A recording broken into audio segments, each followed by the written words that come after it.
नमस्कार। हिंदी कक्षा में आपका हार्दिक स्वागत और अभिनंदन है। आज श्री योगेश वशिष्ठ जी के कुशल निर्देशन में मैं आपके लिए एक नया अध्याय लेकर आई हूँ। गोस्वामी तुलसीदास जी द्वारा रचित कवितावली के उत्तरकांड से कुछ काव्य पंक्तियां। काव्य पंक्तियों की व्याख्या करने से पूर्व हम इसके कवि तुलसीदास जी के जीवन परिचय से परिचित होते हैं। गोस्वामी तुलसीदास इतिहास की कौन सी काव्य धारा से संबंध रखते हैं? तो एक नजर डालते हैं हम हिंदी साहित्य के इतिहास पर। हिंदी साहित्य के इतिहास को 4 भागों में बांटा गया है। पहला है आदिकाल, दूसरा भक्ति काल, तीसरा रीतिकाल और चौथा आधुनिक काल। अब हम गोस्वामी तुलसीदास के बारे में जानना चाहते हैं, तो सभी की व्याख्या ना करके हम भक्ति काल को चुनेंगे, क्योंकि गोस्वामी तुलसीदास भक्ति काल के कवि हैं। भक्ति काल 2 धाराओं में प्रवाहित हुई।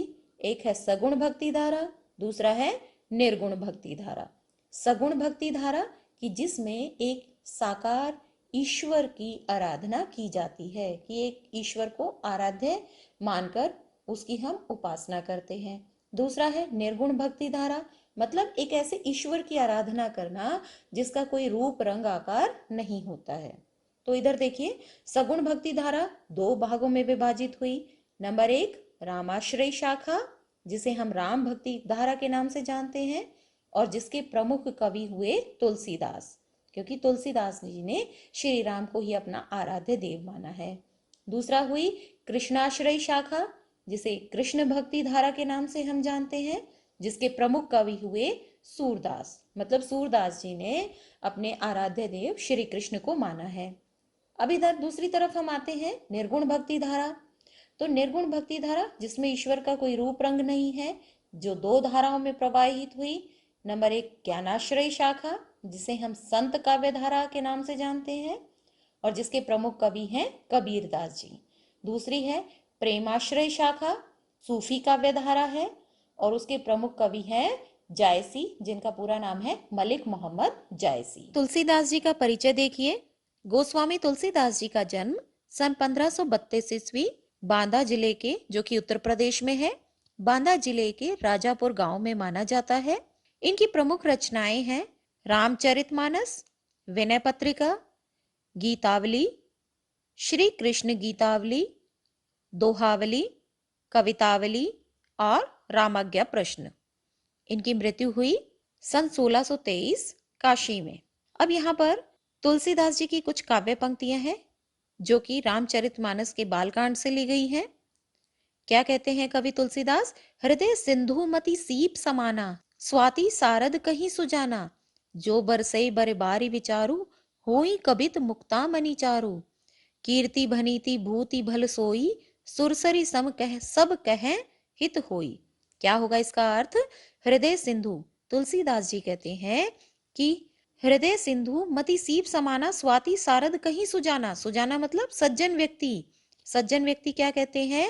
हृदय को तो सिंधु के समान मानते हैं, सागर के समान मानते हैं। मति सीप समाना, बुद्धिमान लोग हृदय को समुद्र, बुद्धि को सीप और सरस्वती को स्वाति नक्षत्र के समान कहते हैं। क्या कहते हैं? जो बरसई बरबारी विचारू, होई कबित मुक्तामणि चारू। यदि इसमें श्रेष्ठ विचार रूपी जल बरसता है तो मुक्तामणि के समान सुंदर कविता होती है। कहते हैं ना कि स्वाति नक्षत्र की बूंदों से मुक्तामणि निकलता है। इसी प्रकार से यदि हम अपने हृदय को समुद्र के समान, बुद्धि को सीप के समान और सरस्वती को स्वाति नक्षत्र के समान कहते हैं, और इसमें यदि श्रेष्ठ विचार रूपी जल बरसता है तो वो मुक्तामणि के समान सुंदर कविता होती है। अगली काव्य पंक्ति क्या है? कीर्ति भनीति भूति बल सोई, सुरसरी सम सब कहे हित होई। कि कीर्ति, कविता और संपत्ति वही उत्तम है जो सुरसरी अर्थात गंगा के समान सबका हित करने वाली हो। भक्ति काल की सगुण काव्य धारा में राम भक्ति शाखा के सर्वोपरि कवि गोस्वामी तुलसीदास जी ने भक्ति से कविता बनाने की प्रक्रिया की सहज परिणति है। भक्ति काल की सगुण काव्य धारा पर एक नजर डालते हैं। भक्ति काल की सगुण काव्य धारा में राम भक्ति शाखा के सर्वोपरि कवि गोस्वामी तुलसीदास में भक्ति से कविता बनाने की प्रक्रिया की सहज परिणति है कि भक्ति इस प्रकार से करते हैं कि उनके मुख से काव्य पंक्तियां अनायास ही निकल जाती हैं, परंतु उनकी भक्ति इस हद तक लोकोन्मुख है कि वे लोक मंगल की साधना के कवि के रूप में प्रतिष्ठित है। यह बात न सिर्फ उनकी काव्य संवेदना की दृष्टि से वरन काव्य भाषा के घटकों की दृष्टि से भी सत्य है। और इसका सबसे प्रकट प्रमाण तो यही है कि शास्त्रीय भाषा में सर्जन क्षमता होने के बावजूद, मतलब ये संस्कृत भाषा में काव्य रचना कर सकते हैं, लेकिन इसके बावजूद उन्होंने कौन सी भाषा को चुना? अवधी और ब्रज भाषा को। इन्होंने क्यों चुना? क्योंकि ये जनता के समझ में अच्छी प्रकार से आ सकती हैं ये भाषाएं। इन भाषाओं के माध्यम से वे तुलसीदास जी के विचारों को भली भांति समझ सकते हैं। इसीलिए उन्होंने अपनी साहित्य रचना के लिए इन दो भाषाओं को चुना। जिस प्रकार उनमें भक्त और रचनाकार का द्वंद्व है, उसी प्रकार से शास्त्र व लोक का द्वंद्व है। जिसमें संवेदना की दृष्टि से लोक की ओर वे झुके हैं, तो शिल्पगत मर्यादा की दृष्टि से शास्त्र की ओर। शास्त्रीयता को लोक ग्राह्य मतलब लोगों के द्वारा ग्रहण किया जाने वाला, और लोक गृहीत मतलब लोगों के द्वारा ग्रहण किया गया। शास्त्रीय बनाने की उभयमुख, उभय मतलब होता है दोनों ओर, उभयमुख प्रक्रिया उनके यहाँ चलती है। यह तत्व उन्हें विद्वानों तथा जन सामान्य में समान रूप से लोकप्रिय बनाता है। और यहाँ पर उनके काव्य की एक अनन्य विशेषता है कि वे दार्शनिक और लौकिक स्तर के नाना द्वंद्वों की चित्रण अपने काव्य में करते हैं। स्वामी तुलसीदास जी समन्वयता के माध्यम से संसार में एकता व शांति का मार्ग प्रशस्त करते हैं। गोस्वामी तुलसीदास जी की प्रसिद्ध रचना रामचरित हिंदी का अद्वितीय महाकाव्य बनकर उभरा है। और उनकी इस विश्व प्रसिद्ध लोकप्रियता के पीछे क्या है? सीता और राम की कथा से अधिक लोक संवेदना और समाज की नैतिक बनावट की समझ। उनके सीता राम ईश्वर की अपेक्षा देश काल के आदर्शों के अनुरूप मानवीय धरातल पर पुनः सृष्टि कर चरित्र हैं। मतलब उन्होंने सीता और राम को ईश्वर के रूप में स्थापित न करके एक जन सामान्य मानवीय धरातल पर उन्हें चित्रित किया है। गोस्वामी जी ग्रामीण व कृषक संस्कृति तथा रक्त संबंध की मर्यादा पर आदर्शीकृत गृहस्थ जीवन के चितेरे कवि हुए हैं। अब इनकी भाषा शैली देखते हैं हम। तुलसीदास जी भाव विचार, काव्य रूप, छंद और काव्य भाषा के कुशल चितेरे हैं। काव्य भाषा की जो बहुल समृद्धि उनमें दिखती है वह अद्वितीय है। तत्कालीन हिंदी क्षेत्र की दोनों काव्य भाषाओं, कौन कौन सी भाषाएं बताई थी मैंने? अवधी और ब्रज भाषा, तथा दोनों संस्कृति कथाओं कौन कौन सी? इन्होंने सीताराम का भी जिक्र किया है और राधा कृष्ण को भी स्वीकार किया है। इनकी कथाओं को अपने पूर्ण अधिकार के साथ अपनी अभिव्यक्ति का माध्यम बनाया है। और इन्होंने विशेष रूप से उपमा अलंकार के क्षेत्र में जो प्रयोग किए हैं वो अद्भुत हैं। और दोहा चौपाई छंद को भी इन्होंने अपने काव्य में अत्यंत विशेषता के साथ उजागर किया है। आज जिन काव्य पंक्तियों की हम व्याख्या करने जा रहे हैं वो दो कवित्त और एक सवैया छंद में है। मुख्य रूप से यह रचना तुलसीदास जी के एक प्रसिद्ध ग्रंथ कवितावली के उत्तरकांड से उद्धृत है। जैसा मैंने बताया आपको ऊपर कि तुलसीदास लोक संवेदनाओं से जुड़े हुए हैं और समाज में जो कुछ भी घटित हो रहा है, यानी कि जो यथार्थ रूप में है, उसे ही वो अपनी काव्य पंक्तियों में समाहित करते हैं। यहाँ पर जो हम काव्य पंक्ति पढ़ेंगे उसमें भी तत्कालीन समाज की विषम एवं दयनीय परिस्थिति का यथार्थ अंकन किया गया है। तुलसीदास जी ये दर्शाते हैं कि तत्कालीन समाज किस प्रकार का है और उस समाज में जीवन यापन के लिए या उस समाज में कष्ट और मुसीबतों से बचने के लिए हमें एक श्री राम की भक्ति का ही सहारा है। तो यहाँ पर मैं आपको काव्य पंक्तियों के अर्थ बताती जाऊंगी, ध्यानपूर्वक देखिए। किस भी किसान कुल बनिक भिखारी भाट।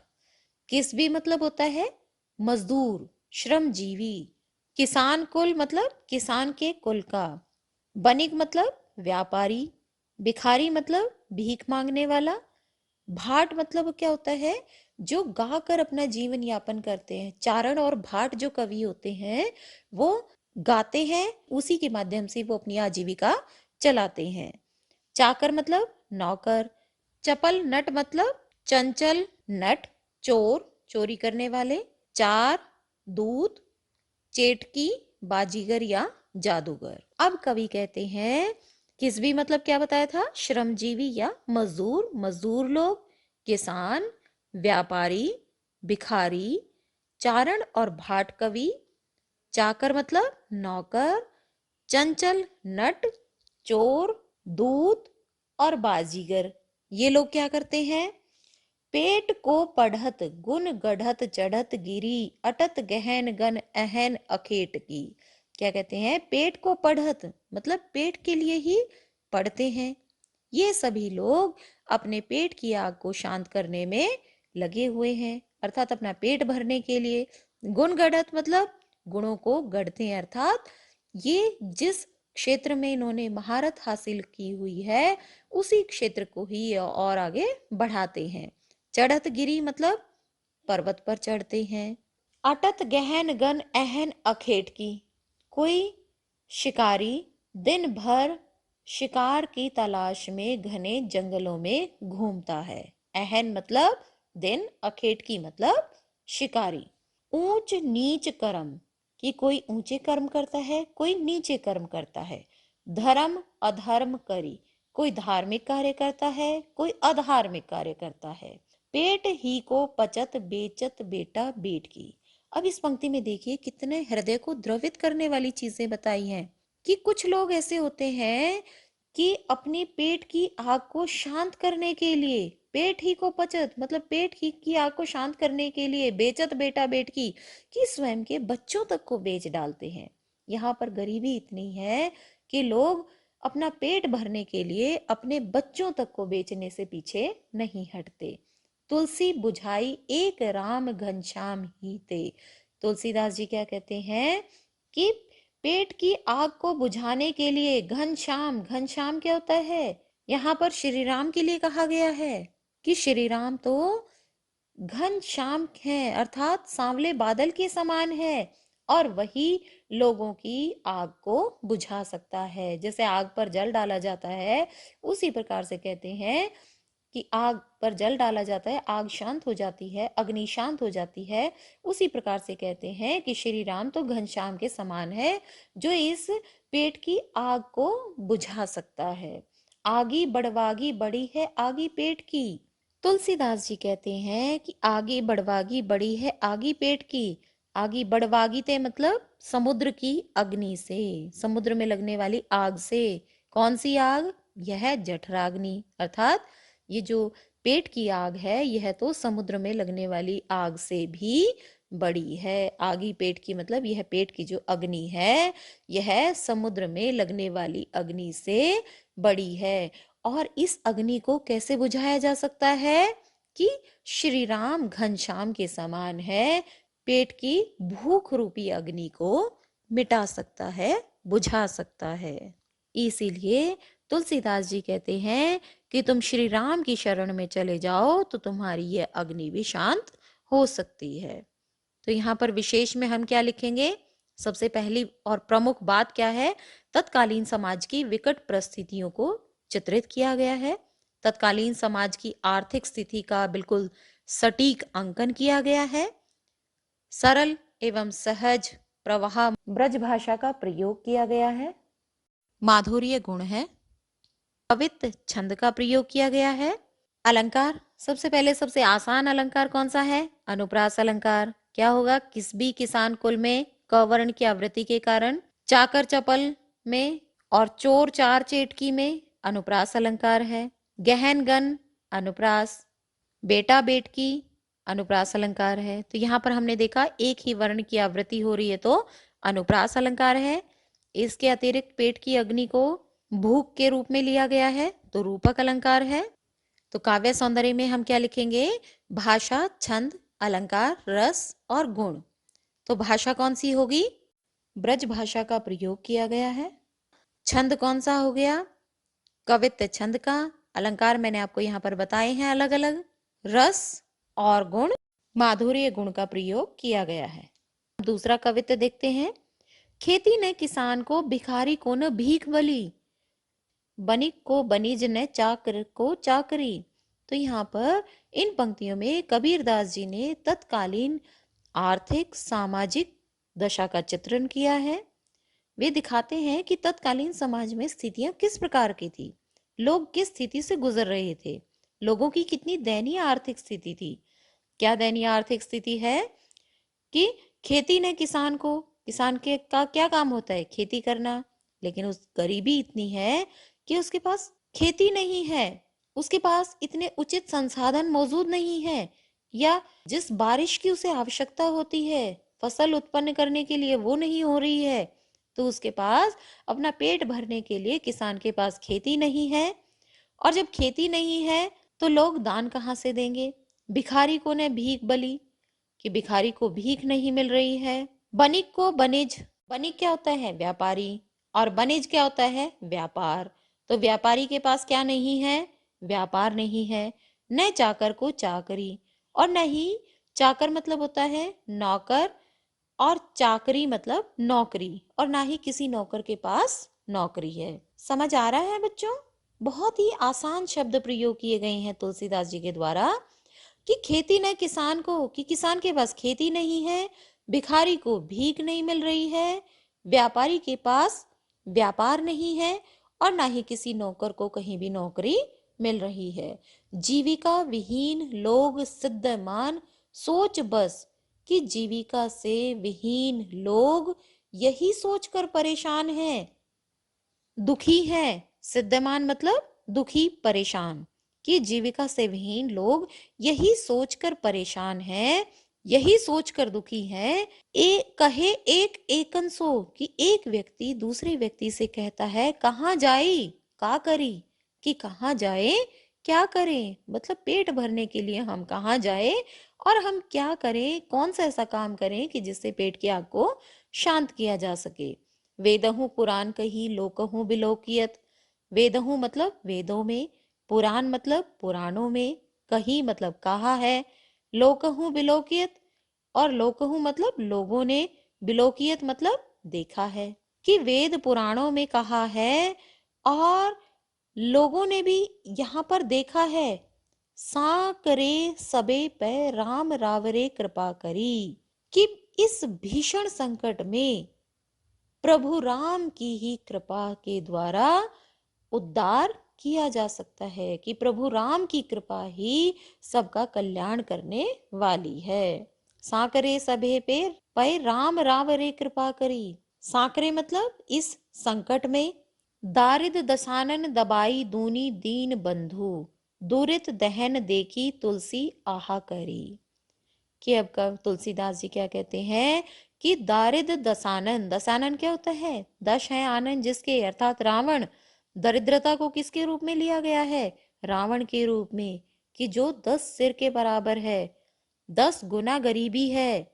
तुलसीदास जी कहते हैं कि हे दीन बंधु, कि हे लोगों के दुखों को नष्ट करने वाले श्री राम, देखिए दरिद्रता रूपी दशानन चारों ओर फैला हुआ है। इस दरिद्रता रूपी दशानन को आप समाप्त कर दीजिए। कि तुलसीदास जी कहते हैं दूरित दहन, दरिद्रता को दहन करने वाले, देखो तुलसी हाहा करी। तुलसीदास जी कहते हैं कि मैं आपसे हाथ जोड़कर विनती करता हूं कि इस दरिद्रता रूपी दशानन को समाप्त कीजिए और सबका कल्याण कीजिए। इसका काव्य सौंदर्य क्या होगा?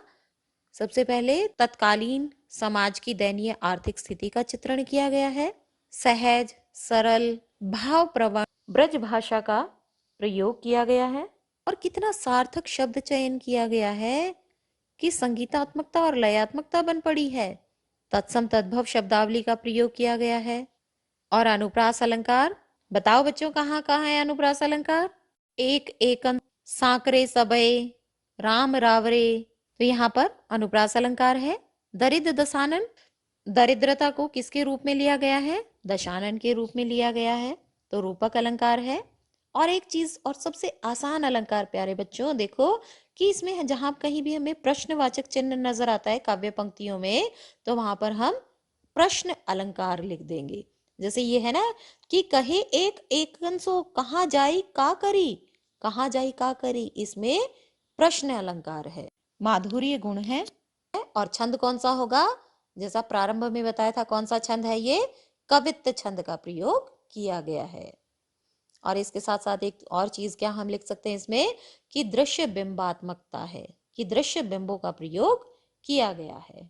आगे हम सवैये की व्याख्या करते हैं। धूत कहो अवधूत कहो, राजपुतु कहो जुलाहा कहो कोई, काहू की बेटी सो बेटा न ब्याहव, काहू की जाति बिगाड़ न सो। तो यहाँ पर तुलसीदास जी ने स्वयं के बारे में कहा है कि कोई व्यक्ति चाहे उनके विषय में कुछ भी बोलता रहे, उन्हें किसी भी चीज का कोई फर्क नहीं पड़ता है। उन्हें तो ये पता है कि वो श्री राम के भक्त हैं और उन्हीं की भक्ति के माध्यम से उन्हें अपना जीवन यापन करना है।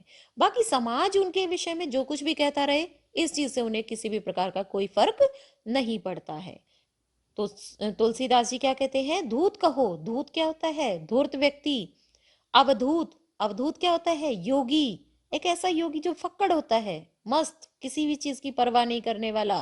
राजपूतों मतलब चाहे मुझे राजपूत कहो, जोलाहा कहो कहो कोई, या फिर मुझे कोई जोलाहा कहे, मुझे इससे कोई फर्क नहीं पड़ता। मतलब कि चाहे तुम मुझे धूर्त या मक्कार कहो, चाहे मुझे योगी फक्कड़ कहो, चाहे मुझे फक्कड़ योगी कहो, कहो या राजपूत कुल में जन्म लेने वाला कहो, या फिर मुझे कोई कोई जुलाहा कहो, मुझे इन सब चीजों से कोई फर्क नहीं पड़ता है। काहू की बेटी सो बेटा ना ब्याह, कि मुझे किसी की बेटी से अपने बेटे की शादी नहीं करनी है। काहू की जाति बिगाड़ न सोई, ना तो किसी की जाति बिगाड़नी है और ना ही किसी की जाति संवारनी है। कि मुझे कि इस बात से कोई फर्क नहीं पड़ता कि मुझे अपने बेटे का विवाह किस कुल में करना है, किस वंश में करना है, मुझे किसी की जाति को बिगाड़ने या संवारने में कोई रुचि नहीं है। तुलसी सरनाम गुलामू है राम को। तुलसीदास जी क्या कहते हैं कि सरनाम मतलब ये तो हर जगह प्रसिद्ध है। प्रसिद्ध, सरनाम मतलब होता है प्रसिद्ध, कि तुलसीदास जी तो किसका गुलाम है, श्री राम का। जाको रुचि सो कहे कछु कोई, जिसका जो मन करता है, वो जिसके जो दिल में आता है वो कहो, इससे तुलसीदास जी को कोई फर्क नहीं पड़ता है। मांगी के खैबो, कि मांग के खाता हूं। मसीद के सोइबो, सोइबो मतलब सोना, मसीद मतलब होता है मस्जिद, कि मस्जिद में सोता हूँ। लहबो का एकू न दैबो को दो, कि मुझे किसी से न लेना है और ना ही कुछ किसी को देना है, मुझे किसी से कोई मतलब नहीं है। मैं तो श्री राम की भक्ति में लीन हूँ और मैंने पूर्ण रूप से अपने आप को उन्हीं के प्रति समर्पित कर दिया है। मैं श्री राम के चरणों में ही अपना जीवन यापन करना चाहता हूँ। समझ आया बच्चों, बहुत ही आसान था, बहुत सरल। एक बार फिर से इसकी व्याख्या देखें। चाहे मुझे, तुलसीदास जी क्या कहते हैं, चाहे मुझे कुछ धूर्त कहो या योगी कहो या राजपूत कुल में जन्म लेने वाला कहो या जुलाहा कहो, मुझे इससे कोई फर्क नहीं पड़ता है।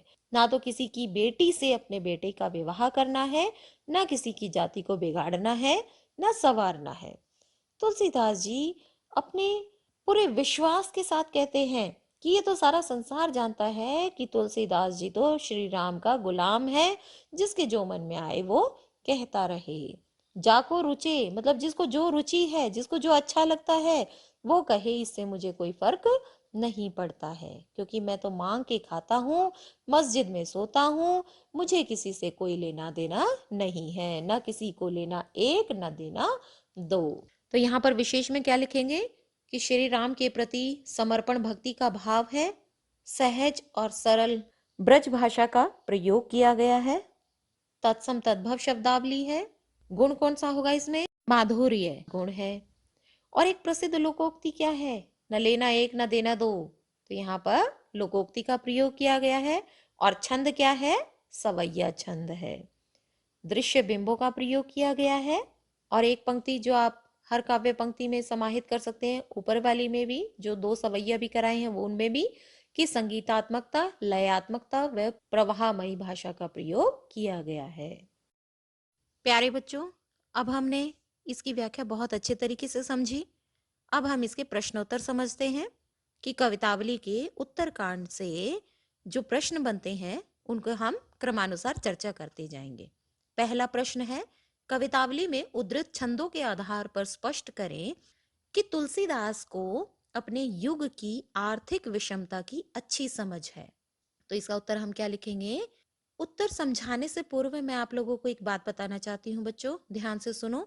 उत्तर को हमें रटना नहीं है, बल्कि प्रश्न को समझकर अपनी रचनात्मकता के आधार पर उस प्रश्न का उत्तर हमें लिखना है।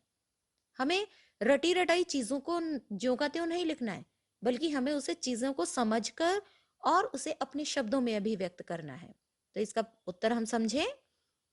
कवितावली में उद्धृत छंदों के आधार पर हम कह सकते हैं कि तुलसीदास को अपने युग की आर्थिक विषमता की अच्छी समझ थी। क्या था उन्हें? उन्होंने जगत की व्यापक अनुभूतियों के आधार पर तत्कालीन समाज का यथार्थ चित्रण किया है। मतलब कि तुलसीदास जी के युग में समाज में जो भी घटनाएं घटित हो रही थी, जो भी समाज में चल रहा था, उन्हीं को अपना लेखन का विषय बनाया है। उन्होंने समाज के प्रत्येक वर्ग का, चाहे वो श्रमिक हो या किसान, व्यापारी हो या भिखारी, चतुर बाजीगर हो या कलाकार, सभी के बारे में उन्होंने बताया है कि लोग कैसी विषम परिस्थितियों से गुजर रहे हैं और सभी अपना पेट पालने के लिए धार्मिक और अधार्मिक कार्य भी कर रहे हैं। ये गरीबी रूपी रावण इस कदर विकराल रूप धारण कर चुका है कि लोगों को अपनी संतान तक को बेचना पड़ रहा है। यहाँ पर देखिए कि तुलसीदास जी क्या देखते हैं, समाज में क्या घटित हो रहा है कि लोग अपना पेट पालने के लिए अपने बच्चों तक को बेच रहे हैं। तो यहाँ पर हम कह सकते हैं कि तत्कालीन समाज की तुलसीदास जी को आर्थिक विषमता की बहुत अच्छी समझ थी। इसी का उन्होंने यहाँ पर वर्णन किया है। अब हम दूसरा प्रश्न देखते हैं। पेट की आग का शमन ईश्वर या राम की भक्ति रूपी मेघ ही कर सकता है। तुलसी का यह काव्य सत्य क्या इस समय का भी युग सत्य है? तर्क संगत उत्तर दीजिए। तो यहाँ पर तुलसीदास जी ने ईश्वर किसे कहा है? राम को। जैसा मैंने आपको पहले भी बताया, राम कैसी भक्ति करते थे? सगुण भक्ति। और उन्होंने अपने आराध्य किसे माना है? श्री राम को माना है। तो यहाँ पर तुलसीदास जी कहते हैं कि पेट की आग का शमन ईश्वर भक्ति का मेघ ही कर सकता है। तो यह काव्य पंक्ति जो है, यदि आज के संदर्भ में देखी जाए तो कुछ हद तक सत्य कहा भी जा सकता है। प्रस्तुत काव्यांश में क्या दिखाया है कि मनुष्य पेट की आग को शांत करने के लिए बहुत सारे काम करता है, चाहे वो ऊंचे हो या नीचे, अलग अलग प्रकार के कर्म करता है। और वह भक्ति करते हैं जिनके माध्यम से जीवन के यथार्थ संकटों का समाधान भी खोजते हैं। और इसे भक्ति के माध्यम से ही आध्यात्मिक मुक्ति भी मिलती है। अब आते हैं हम काव्य प्रश्न की दूसरी पंक्ति पर कि आज के संदर्भ में यदि देखा जाए तो हम कह सकते हैं कि ईश्वर की जो भक्ति है या ईश्वर की जो आस्था है या ईश्वर में जो हमारी आस्था है, विश्वास है, उसी के सहारे हम बहुत सारी समस्याओं से मुक्त हो जाते हैं। लेकिन ऐसा नहीं है कि हम सिर्फ ईश्वर की भक्ति करते रहें, हम हाथ पर हाथ धरे बैठे रहें और ये सोचेंगे कि जो हमारी थाली में जो भोजन है वो अपने आप ही हमारे मुंह में चला जाएगा। इसके लिए हमें कर्म तो करना पड़ेगा, अपने हाथ तो उठाने पड़ेंगे। तो ईश्वर की भक्ति, आस्था और विश्वास के सहारे हम बहुत सारी समस्याओं से निजात तो पा लेते हैं, लेकिन इसके साथ साथ हमें कर्म प्रधान भी होना चाहिए। जब हम कर्म करेंगे तभी तो हमारी सकारात्मक सोच ईश्वर की भक्ति का माध्यम बनकर परिणाम में परिणत होगी, तभी तो परिणाम मिलेगा। तो इसलिए हम कह सकते हैं कि पेट की आग का शमन ईश्वर की भक्ति रूपी मेघ के माध्यम से हो सकता है। अब प्रश्न संख्या 3 देखिए। तुलसीदास को यह कहने की जरूरत क्यों समझी? धूत कहो, अवधूत कहो, राजपूतू कहो, जोलाहा कहो कोई, काहू की बेटी सो बेटा ना ब्याहब, काहू की जाति बिगाड़ न सो। इस सवैये में काहू के बेटे सो बेटी न ब्याहब कहते तो सामाजिक अर्थ में क्या परिवर्तन आता? इस पंक्ति के माध्यम से कवि कहना चाहते हैं कि चाहे कोई मुझे धूर्त कहो, मक्कार कहो या योगी कहो या राजपूत कहो या जुलाहा कहो, मुझे इन सब बातों से कोई फर्क नहीं पड़ता है। तो प्रस्तुत पंक्ति के माध्यम से तुलसीदास जी ने तत्कालीन समय की धार्मिक और जातिगत भेदभाव पर टिप्पणी की है। कहते हैं कि काहू की बेटी सो बेटा न ब्याहब, काहू की जाति न बिगाड़ न सो। तो यहाँ पर तुलसीदास जी कहना चाहते हैं कि यदि मेरे बेटा होता और उसकी शादी करनी पड़ती, तो जिस लड़की से वो शादी करते तो हो सकता है कि उस लड़की की जाति के बिगड़ जाने का तुलसीदास जी को भय रहता। अब यहाँ पर इसकी दूसरी पंक्ति देखते हैं। प्रश्न की दूसरी पंक्ति में क्या कहा गया है? इस सवैये में काहू के बेटा सो बेटी न ब्याहब कहते तो सामाजिक अर्थ में क्या परिवर्तन आता? तो यहाँ पर हम कहना चाहते हैं कि अगर मान लो तुलसीदास जी कहते कि मुझे अपनी बेटी की शादी किसी के बेटे से नहीं करनी, अगर यहाँ पर लड़की की शादी की बात आती तो तुलसीदास जी को अपनी बेटी की शादी अवश्य करनी पड़ती, क्योंकि समाज में ये है कि लड़के की शादी ना हो तो चल जाता है, लेकिन अगर लड़की की शादी नहीं की जाती, क्योंकि भारतीय समाज में हमेशा से ही लड़की की शादी को अनिवार्य माना जाता है, लड़के की शादी ना हो तो भी कोई दिक्कत नहीं होती है। तो यहाँ पर कहते हैं ना कि काहू के बेटा सो बेटी ने ब्याहब, अगर ये कहा जाता तो क्या होता कि तुलसीदास जी को अपनी बेटी की शादी जरूर करनी पड़ती, क्योंकि ये एक आवश्यक कार्य माना गया है। और यदि शादी करनी पड़ती तो तुलसीदास जी मजबूर होते और समाज के ठेकेदारों की आपत्तियों और आरोपों का उन्हें सामना करना पड़ता, क्योंकि समाज में ये क्या कहा गया है कि लड़के वाले ऊपर होते हैं और लड़की वालों को हमेशा नीचे दबकर रहना पड़ता है। तो यहीं पर इसी सामाजिक अर्थ को ही कवि प्रस्तुत करना चाहते हैं। अब प्रश्न नंबर 4 देखिए।